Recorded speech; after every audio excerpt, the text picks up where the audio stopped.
You know, sometimes life throws the strangest surprises at you, and you don't realize what's happening until it's too late. That's exactly what happened to me. Honestly, I never thought I'd find myself even considering doing something like this, but let me tell you a story I wouldn't believe if someone else told it to me. It all started when my husband, Dave, got called on a last-minute business trip.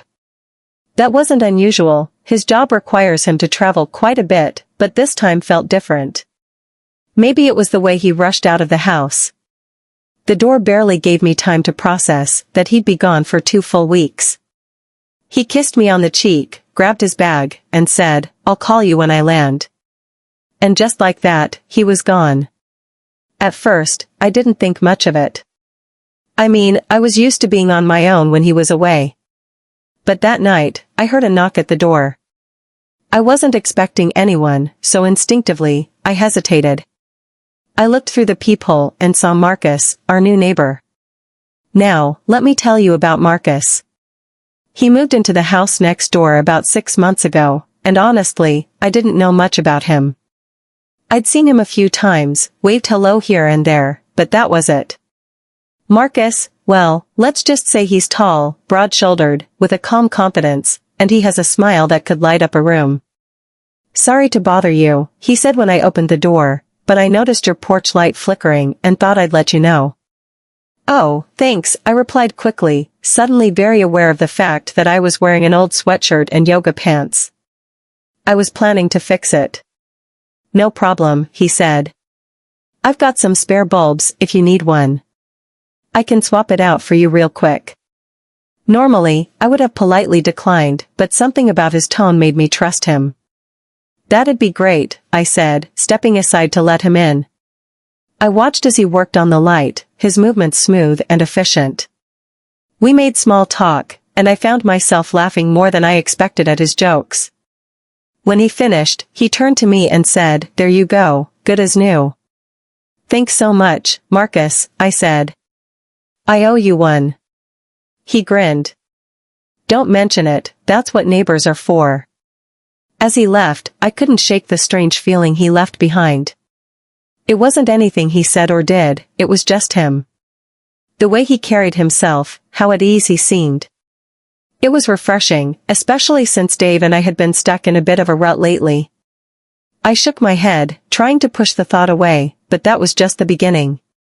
Later that night, as I was getting ready for bed, my phone buzzed with a message from Marcus. "Let me know if you need help with anything else, happy to help."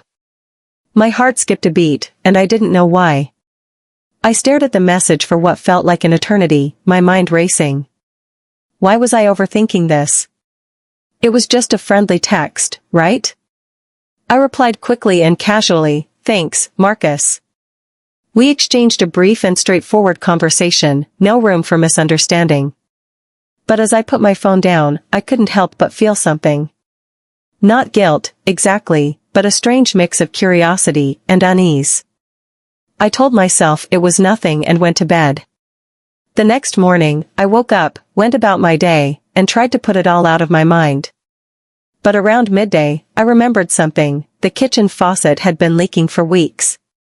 Dave had promised to fix it, but life got in the way. Normally, I'd just call a plumber, but something about Marcus's message lingered in my mind. So, I sent him a quick text. "Hey Marcus, do you know anything about fixing faucets? My kitchen one's been leaking non-stop, and it's driving me crazy." He replied almost instantly, "I can take a look in about 10 minutes." 10 minutes later, he was at my door with a toolbox in hand. I couldn't help but notice how effortlessly put together he looked, even in a simple t-shirt and jeans. "Show me the culprit," he said with that easy smile. I led him to the kitchen, and as he started working under the sink, I found myself chatting with him more than I expected.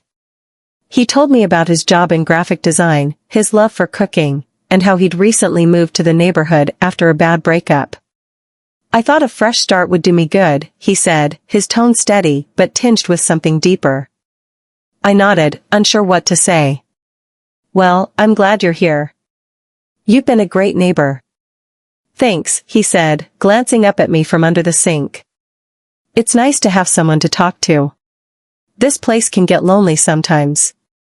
I don't know why, maybe it was the way he said it, or maybe it was because I'd been feeling a little lonely myself, but his words stuck with me. After about 20 minutes, he stood up, wiping his hands on a rag. "All fixed," he said, turning the faucet to show me. "You're a lifesaver," I said, genuinely grateful. "How much do I owe you?" He laughed. "Nothing. Consider it payback for all the times I borrowed your Wi-Fi when mine was down." I laughed too, even though I didn't recall ever giving him the password. "Well, thanks again." "Really?" He stayed a little longer, and we ended up chatting over a cup of coffee.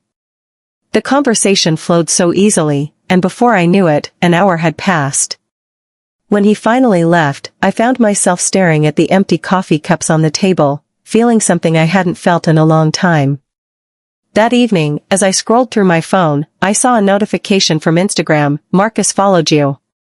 My thumb hovered over the notification, hesitating for a moment, before I hit follow back. Over the next few days, things between Marcus and me remained normal, or at least, that's what I told myself. He'd wave when I stepped out to check the mail, or he'd text me a random funny meme that made me laugh out loud. It felt harmless, even refreshing. But then Saturday came. I'd planned to spend the day catching up on housework, but as I was folding laundry, my phone buzzed with a text from Marcus. "Hey, I'm grilling later. Want to join?" It was such a casual thing, but I froze for a moment, unsure how to respond. Dave was still away, and I didn't have any plans. But was it weird? It's just a barbecue, a friendly neighborly gesture, nothing more. "Sure, sounds great," I replied before I could overthink it. Marcus stood up, thanking me for coming. "It's nice to have company, you know," he said with a smile. I nodded, offering a faint smile in return. "Thank you for inviting me," I replied. As I walked back home, I couldn't shake the feeling that something had shifted. Not because of anything Marcus had said or done, but something within me. I couldn't remember the last time I'd laughed that much or felt that alive. Later that night, sitting on my couch scrolling through my phone, I noticed a post from Marcus on Instagram. It was a candid shot of the barbecue table. My plate was clearly in the frame, and the caption read, "Great food, even better company, red heart." My heart skipped a beat as I stared at the screen. What did he mean by that? The next morning, the Instagram post was still on my mind. Was I overthinking it? Or was there something deeper in his words? Great food, even better company. Was it just a friendly nod to the barbecue, or was he trying to say something more? I pushed the thought aside and got busy with errands, but as the day went on, my phone kept lighting up with his name. First, he sent me a funny meme. Then a message about his broken coffee machine and his dire need for caffeine. Each message seemed casual, but there was a warmth to them that I couldn't ignore. By the afternoon, I found myself in the kitchen, staring at the untouched groceries I'd just bought. My phone buzzed again. "What's for dinner tonight?" I might have to invite myself over if it's something good. I laughed out loud. Without thinking, I replied, "If you don't mind some takeout." Cooking didn't happen today. "Perfect. I'll bring dessert," he responded almost instantly. It felt too easy. Too natural. But when he showed up that evening, I told myself it was still innocent. Neighbors shared meals all the time, right? We sat in my living room, takeout containers spread across the coffee table. Marcus had brought a small box of homemade chocolate mousse, which turned out to be better than anything I'd ever had in a restaurant. "You made this?" I asked in disbelief. He grinned. "Cooking is my therapy. It's how I unwind." "It's unfair how good this is," I said, taking another bite. The conversation flowed as effortlessly as always, but tonight, there was something different in the air. The way he looked at me lingered a little too long. The way I laughed at his jokes felt a little too free. At one point, Marcus leaned back on the couch, his expression thoughtful. "You're really easy to talk to, you know that?" I glanced at him, trying to keep the tone light. "I'll take that as a compliment." It is, he said, his voice softer now. I don't think I've felt this comfortable with someone in a long time. I didn't know how to respond. His words stirred something inside me, a mix of guilt and something else I wasn't ready to name. I looked away, focusing on the empty takeout containers. Maybe I should clean this up, I said, standing up quickly. I'll help, Marcus offered, following me into the kitchen. We worked in silence for a few minutes, but the air between us was thick with unspoken words. When I reached for a dish towel, our hands brushed. I froze. Sorry, he said, stepping back gently. It's fine, I replied, avoiding his gaze. Thanks for letting me help with the dishes, Marcus said, grabbing his jacket. He could sense the shift in mood. I should go. Thanks for dinner, and for having me over. Anytime, I said, forcing a weak smile. He hesitated for a moment, as if he wanted to say more, but then nodded and stepped out the door. As soon as it closed behind him, my phone buzzed. It was a message from Marcus. I hope I didn't overstep tonight. I just really enjoy spending time with you. I stared at the screen, my heart pounding. I didn't know what to say, or even how to feel. I read and reread his message, my mind racing. What did he mean by that? Was he just being kind, or was there something more behind his words? My thumb hovered over the keyboard as I struggled to compose the perfect response. Something neutral. Something that wouldn't encourage or discourage anything. You didn't overstep. It was nice to have company while Dave's away. I hit send and immediately regretted it. Why did I mention Dave? Was I trying to remind him, or myself, that I was married? Marcus replied almost instantly. Glad to hear that. Let me know if you ever need company again. I set my phone down, my stomach twisting. Part of me knew I should keep my distance, but another part, one I didn't want to admit, liked the attention. It had been so long since anyone looked at me the way Marcus did. Since anyone made me feel seen. The days that followed passed quietly. I threw myself into work, ran errands, and avoided Marcus. But even as I kept my distance, I couldn't stop thinking about him, his laughter, the way he genuinely enjoyed our conversations, the way his presence seemed to fill the room. By Friday, the silence broke. I was sitting in my backyard with a glass of wine, trying to enjoy the evening, when I heard his voice over the fence. Hey, neighbor. I looked up to see Marcus leaning on the fence, a beer in hand and that easy smile on his face. Hey, I said, trying to keep my tone calm. Mind if I join you? I hesitated, but only for a moment. Sure. He hopped over the low part of the fence with ease, as if he'd done it 100 times before. Moments later, he was sitting across from me. The night air was filled with the gentle hum of crickets. I was starting to think you were avoiding me, he said, his tone light, but his eyes searching mine. Just busy, I said quickly, taking a sip of wine. Marcus nodded, though he didn't seem convinced. I get it. Sometimes life gets in the way. We sat in silence for a while, comfortable yet charged. Then he spoke again, his voice softer now. Do you ever feel like you're stuck in a routine? Like every day is the same, and you're just going through the motions? I looked at him, surprised by the question. Sometimes, I admitted. I guess everyone feels that way at some point. He nodded, staring at his beer. That's why I moved here. I needed a change. A chance to start over. I didn't know what to say, so I just nodded, letting his words hang in the air. Then he looked at me, his gaze intense. But you're different. You make things feel lighter, like there's more to life than just the routine. My heart skipped a beat. The way he said it, the way he looked at me, it was too much. I stood up abruptly, my chair scraping against the patio. Maybe I should head inside, I said, my voice shaky. It's getting late. Marcus stood as well, his expression unreadable. Of course. Thanks for letting me crash your evening. Anytime, I said automatically, though I wasn't sure I meant it. As I locked the door behind him, my phone buzzed with another message from Marcus. I meant what I said out there. You're different. My hands trembled as I set the phone down, wondering how much longer I could walk this line before everything fell apart. The days that followed were a whirlwind of emotions I couldn't untangle. I threw myself into work, trying to ignore the lingering pull Marcus had on me. But no matter how hard I tried, I couldn't shake the memory of his words, his gaze, the way he made me feel like someone worth noticing. I told myself it was naive to think nothing had happened, but deep down, I knew better. The line between friendship and something more was beginning to blur, and I wasn't sure where it would lead, or if I even wanted it to stop. Then, on Wednesday evening, everything came to a head. The rain poured down in one of those sudden summer storms that soaked everything in minutes. I was curled up on the couch watching a movie when I heard a knock at the door.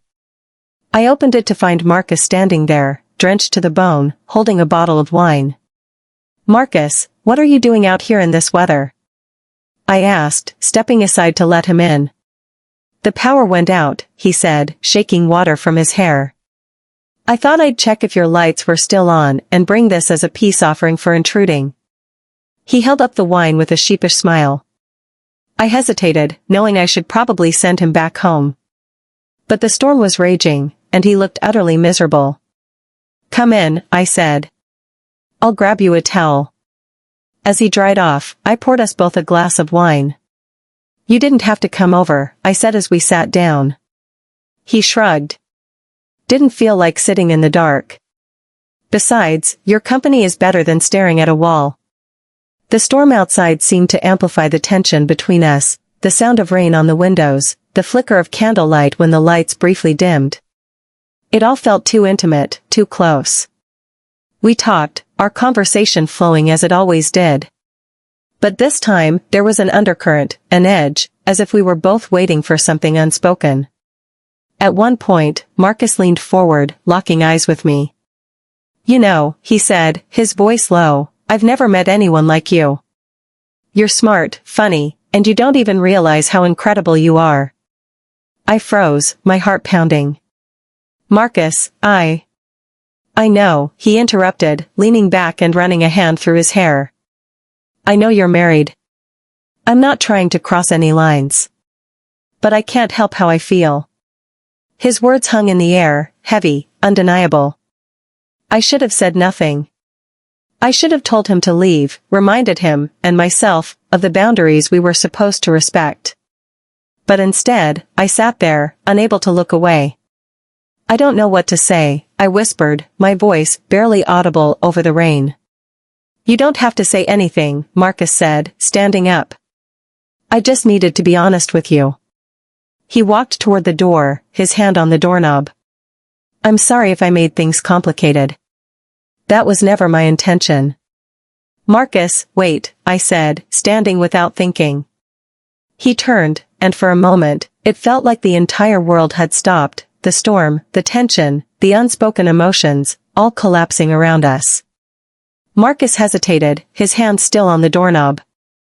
If you tell me to leave, I will, he said softly. But if there's any part of you that feels what I feel, just say it. I stared at him, my heart racing, knowing that whatever I said next would change everything. The air between us was thick, the weight of his words pressing down on me. My mind screamed at me to stop, to say the right thing, to draw the line we were so dangerously close to crossing. But instead of speaking, I stood there frozen, my heart pounding so loudly I could barely hear the rain outside. Marcus didn't move. He just stood there by the door, waiting, giving me space to decide. His restraint only made it harder. He wasn't pressuring me, wasn't pushing. He was just there. I can't, I finally whispered, my voice trembling. This isn't right. I know, he said gently, cutting me off. I know it's not right. But that doesn't change how I feel. He took a step closer, his eyes searching mine. I'm not asking for anything. I just need you to know. I couldn't breathe, my mind spinning with emotions, guilt, fear, confusion, and something else I didn't want to name. I feel trapped, I admitted, my voice barely audible. Between what I know is right and whatever this is. We haven't done anything, he said, his voice steady but his eyes raw with emotion. But tell me honestly, if you weren't in the picture, would it be different? The question hit me like a punch to the gut. I wanted to lie, to say no, to tell him nothing would change. But I couldn't. I don't know, I admitted, my voice almost inaudible. Marcus nodded, a sad smile tugging at his lips. That's all I needed to hear. He turned back to the door, his hand tightening on the doorknob. Good night, Evelyn. Good night, Marcus, I whispered, watching him step out into the storm, his silhouette disappearing into the darkness. I closed the door and leaned against it, tears streaming down my face. What had I done? What was I doing? The storm raged outside, mirroring the chaos inside me. I knew I'd just dodged a bullet, or maybe I hadn't. Because even though nothing had happened, the emotions were still there, lingering in the air like the scent of rain.